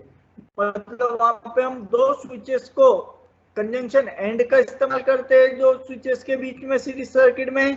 पैरेलल सर्किट है तो हम कंजंक्शन और का इस्तेमाल करते हैं। तो any combination of switches using the connectives and and और इज कॉल्ड अ बुलियन पॉलिनोमी। मतलब एनी कॉम्बिनेशन ऑफ स्विचेस का मतलब क्या है, कितने भी नंबर ऑफ स्विचेस हो, लेकिन कनेक्टिव की अगर मैं बात कर रहा हूं तो मिनिमम कितने हैं, दो। तो application of logic in switching circuit, switching circuit में लॉजिक का क्या रोल है और क्या एप्लीकेशन है। तो हम एक इलेक्ट्रिक नेटवर्क कंसीडर करते हैं जिसमें दो स्टेट होती है स्विच की, एक switches for which there are only two mutually state or on state, and the second one is called open state or off state, जिसका आपको closed state और open state, जिसका आपको मैंने डायग्राम में रिप्रेजेंटेशन दिया हुआ है। ऑन स्टेट में क्या होता है, आपने स्विच ऑन किया तो ऑन स्टेट में आपका सर्किट कंप्लीट हो गया, मतलब आपने फैन को अगर ऑन करना चाहा तो फैन क्या होगा, ऑन होगा। ऑफ स्टेट में क्या होता है, आपने फैन का बटन ऑन नहीं किया है, ऑफ है, मतलब उस समय आपका सर्किट का स्विच ऑफ है, मतलब वहां पे किसी भी प्रकार से फैन ऑन नहीं होगा। तो ये ऑन स्टेट और ऑफ स्टेट को ये फिगर रिप्रेजेंट कर रहा है। और स्विचेस को हम डिनोट करते हैं S1, S2, S3, जितने भी स्विचेस है उनको हम S से डिनोट करते हैं। और S1 dash denote switches with the property that if one is in on state then the other is in off state and vice versa। अगर आपने किसी स्विच की प्रॉपर्टी को अगर आपने S1 को S1 डैश लिख दिया तो हम वहां बोलेंगे कि अगर वो ऑन स्टेट में है तो देन अदर टाइम में हो जाएंगे ऑफ स्टेट में, और अगर वो ऑफ स्टेट में है तो अदर टाइम में हो जाएंगे ऑन स्टेट में। We shall assign to a switch S1 the value 1 and when the switch is in on state and the value 0 when the switch is in off state। मतलब अगर कोई switch on state में है, अगर कोई switch on state में है तो उसको हम क्या वैल्यू असाइन करेंगे, 1। अगर कोई स्विच ऑफ स्टेट में है तो हम उसको क्या वैल्यू असाइन करेंगे, 0। इसी का मतलब क्या है, thus when S1 is 1 the switch is on and the current flows। जैसे मैंने बताया आपने स्विच ऑन किए, स्विच ऑन किए मतलब आपने सर्किट कंप्लीट किए, सर्किट कंप्लीट किया मतलब तभी करंट मिलेगा आपके डिवाइस को। अगर आपका स्विच S1 अगर 0 है मतलब स्विच ऑफ है, मतलब करंट उस समय फ्लो नहीं हो रहा है, करंट फ्लो नहीं हो रहा है, मतलब commonly used terms in the switching circuit switch. अब बेसिकली स्विच होता क्या है, तो switch is a two state device used to make और ब्रेक। मतलब स्विच एक टू स्टेट डिवाइस है यूज्ड टू ओपन और क्लोज। मेक और ब्रेक का मतलब है ओपन और close. The current flows through the circuit when it is both। When a switch is in open state it is called open switch, and in the closed state the switch is called closed switch। open switch किसको बोलते हैं, a switch in open position is called open switch। मतलब जो switch open position में है उसको open switch बोला जाता है।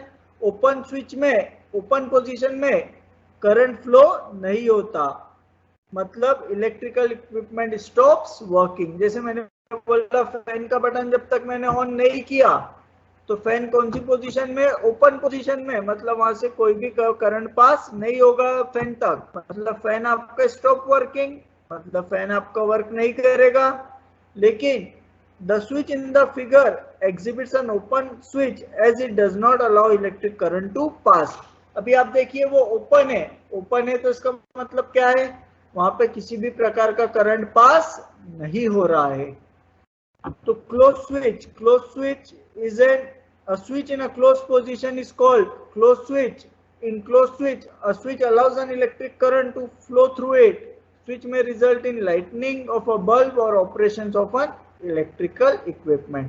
मतलब जैसे ही मैंने फैन का बटन ऑन किया तो स्विच काहे में आ जाएगा, क्लोज कंडीशन में। क्लोज कंडीशन में आ जाएगा मतलब करंट को फ्लो होने के लिए पाथ मिलेगा, तब जाके आपके अप्लायंस तक के करंट पहुंचेगा तभी आपका अप्लायंस स्टार्ट होगा। Circuit, an electric circuit is a closed path or a closed loop through which an electric current flow.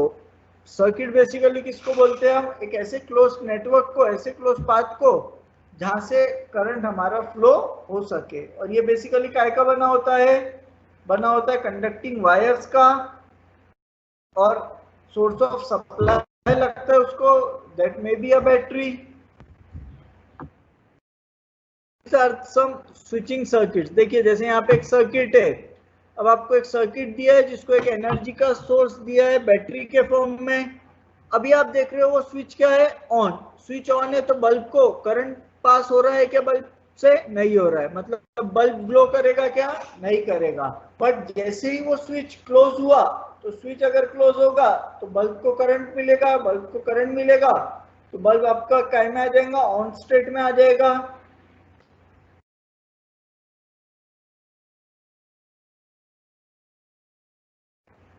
तो ये जो मैंने बोला उसी से रिलेटेड कुछ पार्ट लिखा है यहाँ पे आपको। The figure shows a switching circuit containing an electric bulb B controlled by a switch S. When switch is closed, switch अगर क्लोज होगा तो करंट फ्लो होगा तो बल्ब ऑन होगा। स्विच अगर ओपन है तो करंट फ्लो नहीं होगा तो बल्ब ऑन नहीं होगा, ऑफ होगा। अब इसी को अगर हम डिफाइन करें स्टेटमेंट P और Q के फॉर्म में, तो P क्या लिखा है, the switch is closed, P the bulb is on. और अगर लॉजिक का इस्तेमाल करें तो क्या होगा, P is logical equivalence of Q।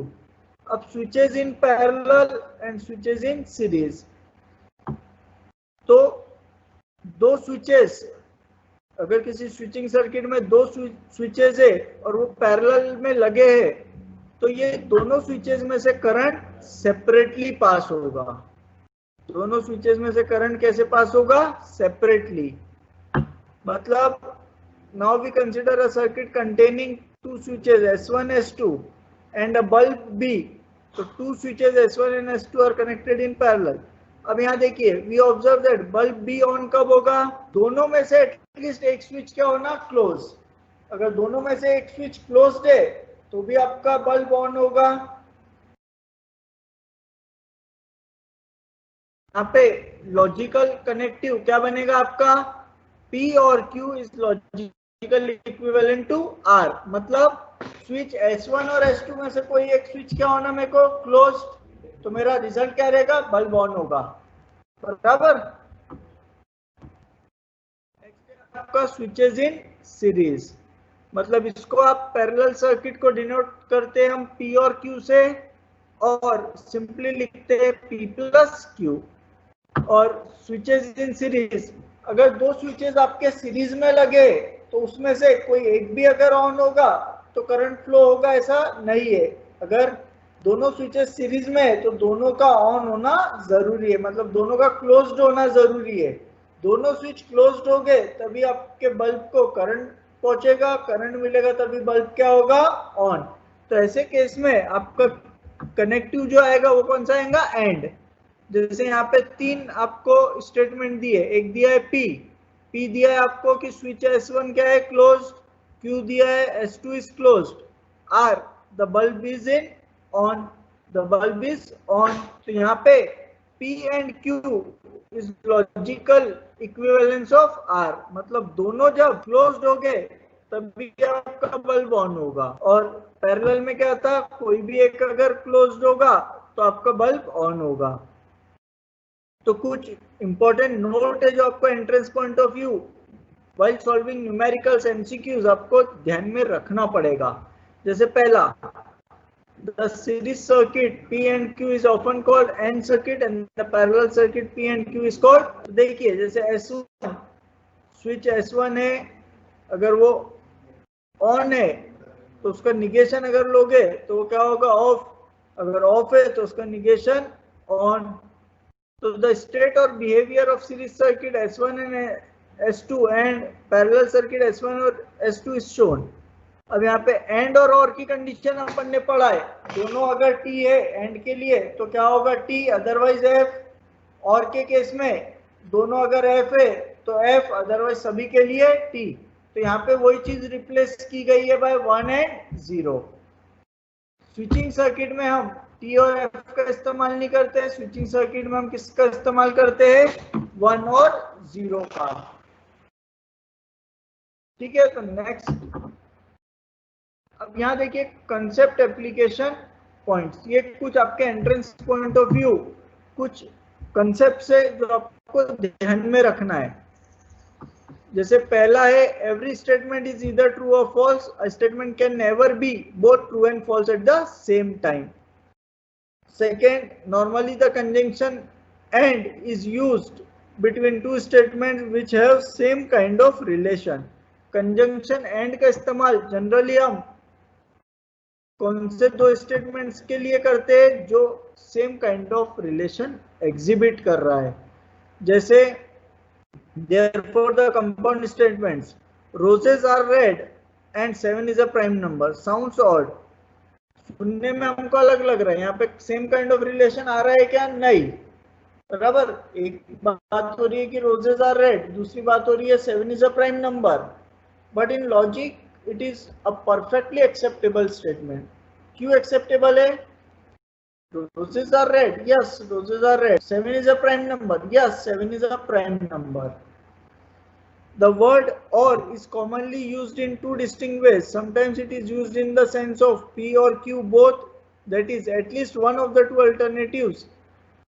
तो इस प्रकार से आपको पूरे चीजें यहाँ पे दी गई है. तो आपको ये ध्यान रखना बहुत जरूरी है. जैसे the order in which the component statement occurs in conjunction and disconjunction is immaterial. Order कोई भी हो, कंपोनेंट स्टेटमेंट में ऑर्डर कंजंक्शन का डिसजंक्शन का डजंट मैटर. जैसे मैंने बताया था कि P एंड Q हो या Q एंड P हो या P और Q हो या Q और P हो, it is immaterial. Order is not important. Next, the conditional state P implies Q can be read in different ways as P implies Q, P only if P, Q is necessary for P is sufficient for Q. The statement P implies Q is taken to be true through common sense cannot help us to infer so. If a statement is true, then its truth value is T. If a statement is false, then its truth value is F. In some applications, truth value T and F are represented by numbers 1 and 0. अभी मैंने बताया कि कुछ application में, जैसे logic में अगर मैं स्विचिंग सर्किट की बात करूं तो स्विचिंग सर्किट के केस में it is represented by 1 and 0. तो P और Q ट्रू कब होगा, जब दोनों ट्रू हो गए. अगर P ट्रू है तो उसका निगेशन फॉल्स होगा, अगर P फॉल्स है तो उसका निगेशन ट्रू होगा.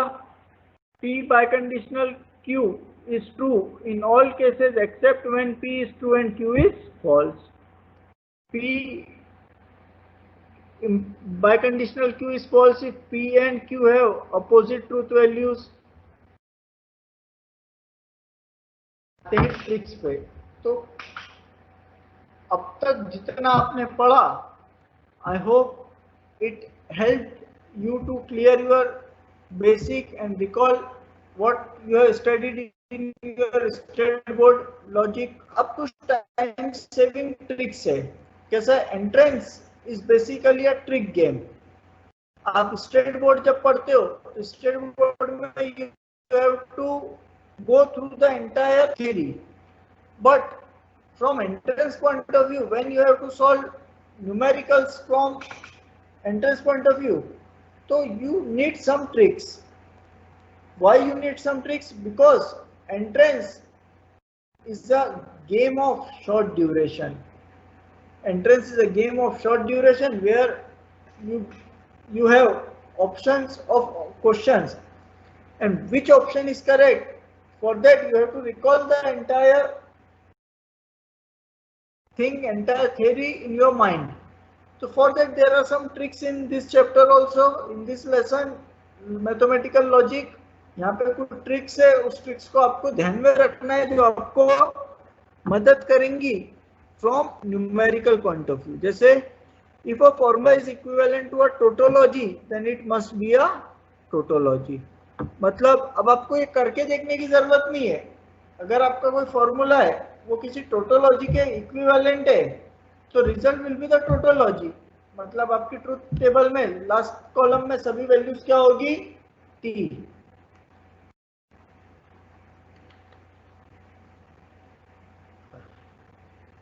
Switching circuit. The on state of switch is denoted by 1 and off state is denoted by 2. अगर सीरीज सर्किट है तो लॉजिकल कनेक्टिव एंड का इस्तेमाल करो. अगर पैरेलल सर्किट है तो लॉजिकल कनेक्टिव और का इस्तेमाल करो. तो any combination of switches Boolean polynomial कहलाता है, हमने पढ़ा है. और अगर हर एंट्री आपके फाइनल कॉलम में ट्रुथ टेबल के एफ है तो ये कॉन्ट्रडिक्शन होगा.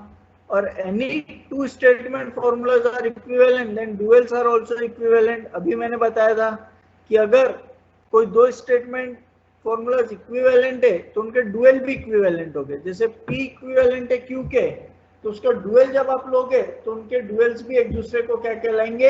इक्विवेलेंट.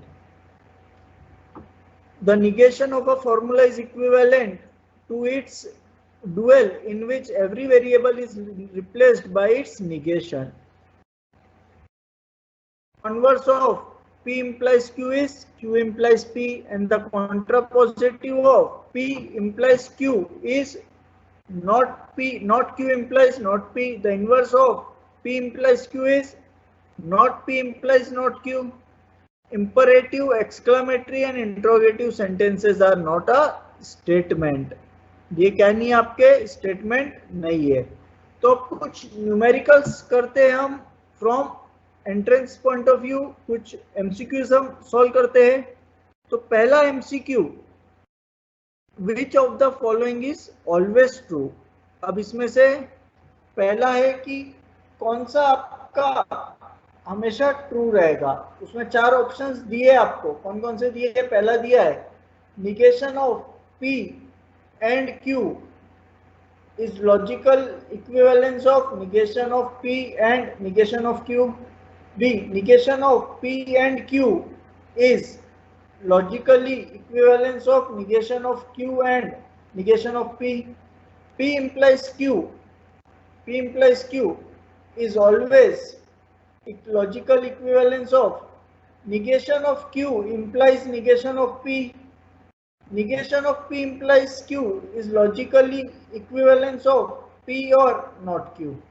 मतलब आपको बताना है इसमें से कौन सा हमेशा ट्रू रहेगा.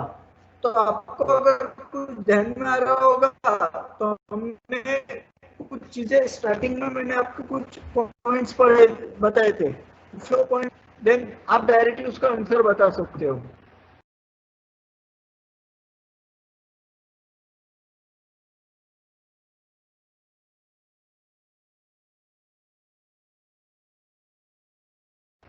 negation of P और negation of Q. तो negation of P and negation of P और Q क्या होता है? negation of P and negation of Q. negation of P and Q क्या होता है? negation of P और negation of Q. दो रिलेशन आपको यहाँ दिख रहा है. तो अब हमारे क्वेश्चन पे आते हैं.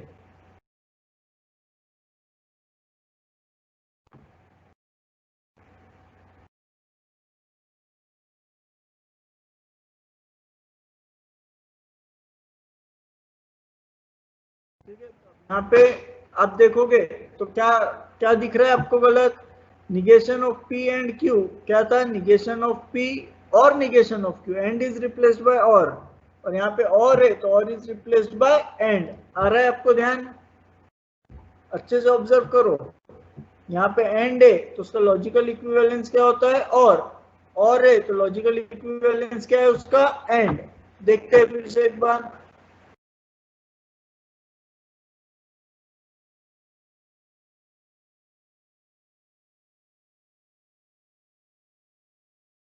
देखिए point number 6, D Morgan's law, जहाँ पे और है वहां पे लॉजिकल कनेक्टिव रिप्लेस्ड हो गया और एंड से, जहाँ पे एंड है वहां पे और से। बट उस क्वेश्चन में वो रिप्लेस हुआ है क्या? नहीं हुआ है, मतलब वो ट्रू नहीं है, तो ये दो ऑप्शन हट गए। नहीं है तो वो दो ऑप्शंस हट गए। तो ऐसे आपको चीजें ध्यान में रख के ऑप्शंस को कट करते जाना है। तो दो ऑप्शन हटे आपके पास, अब बचे दो ऑप्शन। तो दो ऑप्शन में फिर से अगर आप देखोगे तो ऑप्शन डी जो है वो भी गलत है, क्योंकि negation of P implies Q, P and not Q नहीं होता, मतलब ये भी ट्रू नहीं है। ये क्यू ट्रू है? P implies Q, P implies Q क्या होता है? Negation of Q implies negation of P। अभी आपको थोड़ी देर पहले कॉन्ट्रा पॉजिटिव बताया था, तो ये कॉन्ट्रा पॉजिटिव है। यहाँ पे आप देख सकते हो निगेशन ऑफ, यहाँ पे P implies Q लिखा है, क्या है? Negation of P implies negation of, sorry, Contra positive क्या है उसका? Negation of Q implies negation of P। मतलब ये कौन सा रिलेशन है? Contra positive. कॉन्ट्रा पॉजिटिव है तो ये ट्रू है, यस इट इज ट्रू। तो आपका ऑप्शन क्या होगा? सी। तो आपको ये चीजें ध्यान में आनी चाहिए। अब जैसे the proposition P implies not P and not P implies P is a tautology, contradiction, neither tautology nor contradiction, या both tautology and contradiction। तो अपन ने अभी ही थोड़ी देर पहले इसका ट्रूथ टेबल पढ़ा था। P का निगेशन क्या होगा? P की वैल्यू, ट्रूथ वैल्यू अगर T है तो उसका निगेशन होगा फॉल्स। F होगा, अगर F है तो T। तो P implies not P, तो अगर पहला T दूसरा F है तो F, अगर पहला F दूसरा T है तो T। P implies P क्या होगा? पहला T होगा दूसरा F, बराबर। अब इसका अगर एंड करोगे तो दोनों T है तो वो T होगा, अदरवाइज F, तो दोनों F आएंगे आपके। देखिए आप ये लास्ट के दो, ये दो थर्ड और फोर्थ कॉलम चेक करिए, दोनों T होगा तो एंड में T, एंड कनेक्टिव में T बनता है। दोनों T नहीं होगा तो बाकी सभी के लिए क्या होता है? F। मतलब आपका यहाँ पे जो आंसर होगा वो क्या होगा? कॉन्ट्राडिक्शन। मतलब यहाँ पे इसका जो प्रपोजिशन है, ये जो दिया हुआ प्रपोजिशन है वो क्या है आपका? कॉन्ट्राडिक्शन है। क्यों कॉन्ट्राडिक्शन है मैंने उसका आपको रीजन बता दिया। अब नेक्स्ट क्वेश्चन करते हैं। The proposition P and not Q and not R is given to be true statement, then the truth value of P, Q and R respectively. मतलब आपका एक प्रपोजिशन है P and not Q and not R is given to be true statement. अगर ये true statement है बोल दिया जाए तो ट्रूथ वैल्यू P, Q और R की क्या होगी? तो ये पूरे स्टेटमेंट की ट्रूथ वैल्यू ट्रू है बोला है, इसका मतलब क्या है?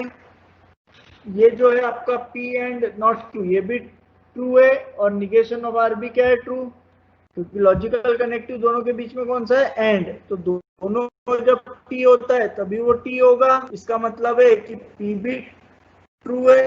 अब इन दोनों के बीच में भी लॉजिकल कनेक्टिव एंड है, इसका मतलब क्या है?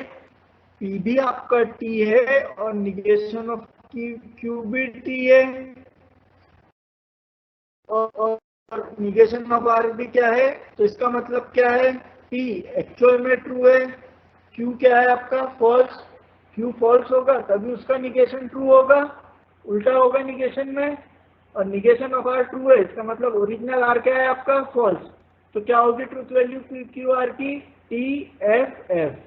फिर से एक बार को मैं थोड़ा सा क्लियर करने की कोशिश करता हूँ। The proposition P and not Q and not R is given to be true, मतलब बोला है कि ये ट्रू है, तो इसमें से P, Q और R की ट्रूथ वैल्यू क्या होगी। तो अभी मैंने बताया आपको कि P and not Q compound statement हुआ, उसका लॉजिकल कनेक्टिव एंड का यूज करके उसको किसके साथ कंबाइन किया, निगेशन ऑफ आर, मतलब आर कोई एक स्टेटमेंट है, उस स्टेटमेंट का निगेशन के साथ उसको कनेक्ट किया, तो ये ट्रू है। इसका मतलब क्या हुआ कि P and negation Q true है, इसका मतलब निगेशन आर भी ट्रू है, क्योंकि ट्रूथ टेबल में एंड कनेक्टिव के केस में दोनों टी हो तभी टी होता है, अदरवाइज एफ होता है। अब इस केस में इस compound statement P and not Q की बात करूं तो P भी ट्रू है और नॉट Q भी क्या है, ट्रू। तो ऐसे केस में जो ट्रूथ वैल्यू बनेगी P Q R की वो क्या बनेगी, T F F। I hope आपको क्लियर हुआ होगा ये। Next, translate the compound statement into symbolic form. Rahul reads paper X and paper Y। तो इसका बहुत सिंपल है रिप्रेजेंटेशन। एंड कनेक्टिव आ रहा है, एंड कनेक्टिव आ रहा है, तो इसका मतलब क्या है, राहुल पेपर X भी पढ़ता है, पेपर Y भी पढ़ता है, या राहुल नवभारत भी पढ़ता है, या राहुल लोकमत भी पढ़ता है। तो एंड कनेक्टिव का यूज हो रहा है, तो ऑब्वियस है सिंपल रिप्रेजेंटेशन क्या होगा, राहुल रीड्स पेपर X, ये आपका P स्टेटमेंट हुआ, राहुल रीड्स पेपर Y, ये आपका Q स्टेटमेंट है। तो ये दोनों स्टेटमेंट कौन से लॉजिकल कनेक्टिव से जुड़े हुए हैं, एंड, तो कौन सा ऑप्शन होगा, ऑप्शन बी। आई होप आपको समझा होगा ये ऑप्शन कि how it can be option. Next, write the given statement. Being tall is sufficient condition to be handsome in symbolic form using Q and P.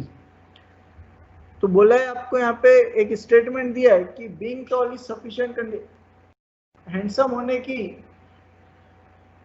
खूबसूरत होने की sufficient condition क्या है कि लंबा होना जरूरी है। तो इसको आप रिप्रेजेंट कैसे करोगे, if he is tall then he is handsome, अगर वो टॉल है, ये उसकी कंडीशन है ना कि वो टॉल है तो वो हैंडसम है, तो if he is tall he is handsome, तो Q इंप्लाइज P। इसी तरीके से write the given statement, it is necessary to be poor in order to be happy. तो इसका क्या होगा, इफ he is happy then it is not necessary to be poor. If he is happy then it is not necessary to be poor. इसका होगा option D. Next आते हैं हम, the value of P and Q or P and R is. अब इस case में आप देखिए तो यहाँ पे क्या आ रहा है, P and Q, P and R दोनों लॉजिकल कनेक्टिव एंड के साथ कंपाउंड स्टेटमेंट बना रहे हैं और दोनों फिर और के साथ कंबाइन हो रहे हैं। तो डी मॉर्गन्स लॉ के अकॉर्डिंग इसको जब आप सॉल्व करने की कोशिश करोगे, डी मॉर्गन्स लॉ मैंने वहां ऊपर दिखाया है, तो इसको आप सॉल्व करोगे तो मैं आपको बता देता हूँ इसका आंसर क्या होना चाहिए। तो डी मॉर्गन्स लॉ की तरफ लेके जाता हूँ आपको।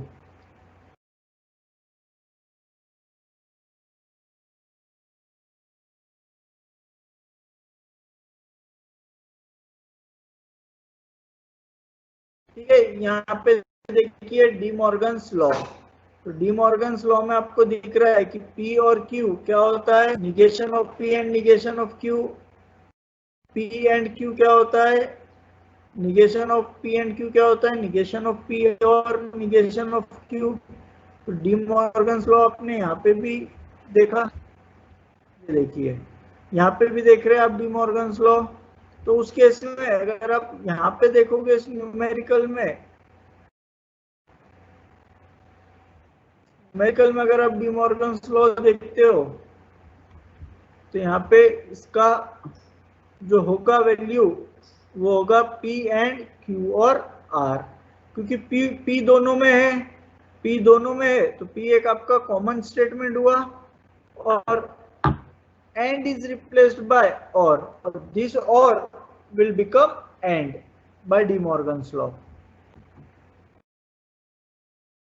सेम इसी तरीके से द वैल्यू ऑफ P और R एंड Q और R इज, अब आपको चार ऑप्शन दिए, पहला ऑप्शन है P एंड Q और R, सेकेंड P और Q and R, third P and Q और R, D P और Q एंड R। अब यहाँ पे डिस्ट्रीब्यूटिव प्रॉपर्टी का इस्तेमाल कर सकते हैं आप। अब यहाँ पे क्या कॉमन है दोनों में, R, तो R आपका P एंड Q के साथ क्या होगा, डिस्ट्रीब्यूट होगा, और रिप्लेस हो जाएगा कैसे, एंड से, और एंड रिप्लेस हो जाएगा कैसे, और से। नेक्स्ट है आपका द निगेशन ऑफ P और negation of Q and R is. अब निगेशन लेना है, तो अभी मैंने थोड़ी देर पहले बताया निगेशन का मतलब क्या होता है, किसी स्टेटमेंट का नॉट या निगेशन ऑफ दैट स्टेटमेंट। तो P का निगेशन क्या होगा, नॉट P, और का रिप्लेसमेंट क्या होगा, एंड, और negation of this complete statement Q and R वो क्या हो जाएगा, Q एंड R। तो इसमें आपका जो ऑप्शन आएगा वो आप चेक कर सकते हो क्या आएगा, ऑप्शन बी।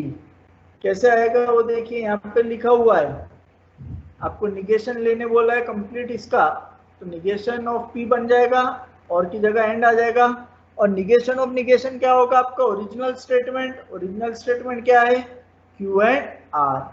तो ये होगा आपका by which law, De Morgan's law.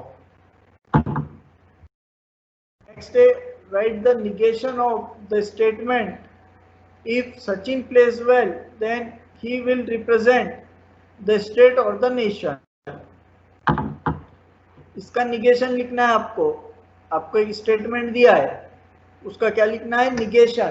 तो स्टेटमेंट क्या दिया है आपको, कि अगर सचिन अच्छा खेलता है तो सचिन स्टेट को और नेशन को रिप्रेजेंट करेगा। तो इसका निगेशन क्या होगा, Sachin plays well and he will neither represent the state nor the nation. Next, Sachin does not play well so he will not represent the state and nation. तो इसका आंसर जो होगा वो होगा option number 1। The simplified form of following circuit is, पहला option है P, second option है P और Q, third P and Q and R, P और Q एंड R, D है P और Q। स्विचिंग सर्किट की बात हो रही है, तो जिस स्विचिंग सर्किट में P and Q implies negation of P, उसका निगेशन, तो निगेशन हट जाएगा वहां से, इम्प्लाइज क्या आ जाएगा, एंड। तो P एंड Q, तो Q एंड Q का निगेशन कंजंक्शन क्या होगा, Q होगा, तो वो क्या बन जाएगा, P and Q। Simplified form of switching circuit. अब फिर से स्विचिंग सर्किट की बात हो रही है। स्विचिंग सर्किट में फिर से आपको चार ऑप्शन दिए हैं, एक दिया है P, दूसरा दिया है Q, तीसरा दिया है निगेशन Q, चौथा दिया है P एंड Q। तो निगेशन स्विचिंग सर्किट, तो फिर से एंड है मतलब पैरेलल सर्किट, और दूसरे स्टेटमेंट का निगेशन। तो P and Q, P and not Q and Q, तो यहाँ पे क्या हो जाएगा इसका, Q and P or not P। तो P और नॉट P क्या होता है, T, तो Q एंड T क्या होगा आपका, Q। Next, P implies not P और not P implies P is logical equivalence to, ये किसके बराबर होगा, एक option A P or T, option B P or F, option C P and T, option D P and F। तो यहाँ देखिए P implies not P, और second compound statement है नॉट P implies P, तो P implies not P क्या हो जाएगा, negation of P और निगेशन ऑफ P, और negation of P implies P का क्या बन जाएगा, P और P। तो P और P का क्या होगा, P निगेशन ऑफ P और निगेशन ऑफ P, ये क्या हो जाएगा निगेशन P। तो निगेशन P और P क्या हो जाएगा T। मतलब यहाँ पे आने वाले सभी वैल्यूज क्या होगी लास्ट कॉलम में T होगी। मतलब ये क्या हुआ टोटोलॉजी, टोटोलॉजी हुआ। तो उस केस में आपका ऑप्शन जो आएगा वो क्या आएगा P or T। Next question, the negation of P and Q implies not Q is। अब इसका निगेशन लेना है। ऑप्शन बी है आपको, ऑप्शन ए है P and Q, option B है negation of P and Q, option C P and Q, D P और Q।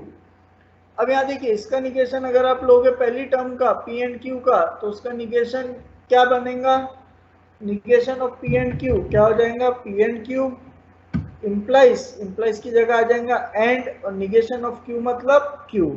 तो Q और Q का एंड करोगे तो एंडिंग अगर ले रहे हो आप Q और Q की तो वो Q बनेगा। तो P एंड Q इसका आंसर होगा। तो इस प्रकार से आपके न्यूमेरिकल्स हो गए।